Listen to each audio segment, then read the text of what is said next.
సింగనమల నియోజకవర్గంలో 2 మెన్ కమిటీలో ఉన్నటువంటి కీలక నాయకులైనటువంటి కేశవరెడ్డి గారు తలారి వారాలు ఎవరైతే ఉన్నారో ఆ వారాలను ప్రతి ఒక్క విషయంలో ఎన్నికొస్తున్నారు. మరి మీకు వారానికి ఉన్నటువంటి అక్రమ సమాధానాల్లో కూడా త్వరలోనే బయటకు తీసే ప్రయత్నం కూడా చేస్తామని కూడా ఈ మీడియా సాక్షిగా ఈ సభ సాక్షిగా హెచ్చరిస్తున్న కేశవరెడ్డికి. గతంలో మనం చూసుకున్నట్లయితే కేశవరెడ్డి గారికి ఆస్తులు ఎన్ని ఎకరాలు ఉన్నాయి, ఇప్పుడు చూసుకున్నట్లయితే 8,000 ఎకరాలు ఉన్నాయని ఈ సందర్భం. మా 8,000 ఎకరాల ఆస్తులను కూడా త్వరలోనే చిట్కాలన్నింటితో సహా ప్రతి ఒక్క ఆధారాలతో సహా జిల్లా కలెక్టర్ గారికి వివరించే ప్రయత్నం చేస్తామని కూడా ఈ సందర్భంగా జిల్లా కలెక్టర్ గారు గుర్తు చేస్తా ఉన్నాం. ఇవాళ తలారి వారానికి సంవత్సరమై జరుగుతున్నటువంటి ప్రతి విషయంలో కూడా కేశవరెడ్డి ఇన్వాల్వ్మెంట్ ఉందని నాకు స్పష్టమైన సమాచారం ఉంది. మరి నేను అడుగుతాను కేశవరెడ్డి గారికి, మీకు సీఎం చంద్రబాబు నాయుడు గారు ఏమైనా చెప్పారా ఇలాంటి నౌకరు వారాన్ని ఆక్రమించుకున్నటువంటి భూముల్ని వద్ద స్వర్గమని?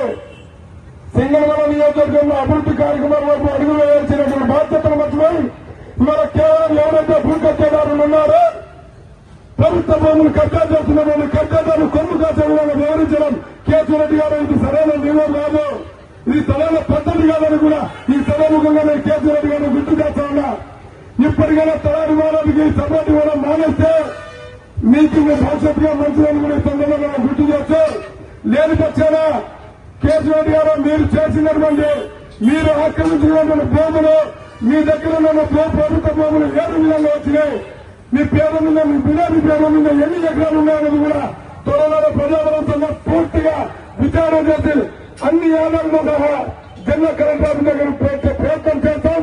అవసరమైతే అమరావతి నుండి కూడా మీ నాయకులు ఏదైనా ఉన్నారో సీఎం చంద్రబాబు నాయుడు గారి దృష్టికి కూడా, నారా లోకేష్ గారి దృష్టికి, డిప్యూటీ సీఎం పవన్ కళ్యాణ్ గారి దృష్టికి తీసుకెళ్లేంత వరకు కూడా ఈ ప్రజాభవన సంఘం పోరాటం ఆగడానికి కూడా హెచ్చరిక జారీ చేస్తున్నాం. ఈ సభ నుంచి ఇప్పటికైనా తలారి వారానికి దగ్గర ఉన్నటువంటి ప్రభుత్వ భూముల్ని వెంటనే స్వాధీనం చేసుకునేంత వరకు కూడా ఈ ప్రజాభవన సంఘం పోరాటం ఆగదు. తలారి వారానికి కూడా మరియు గ్రామంలో ఉన్నారని కూడా వేదికగా గుర్తు చేస్తా ఉన్నా.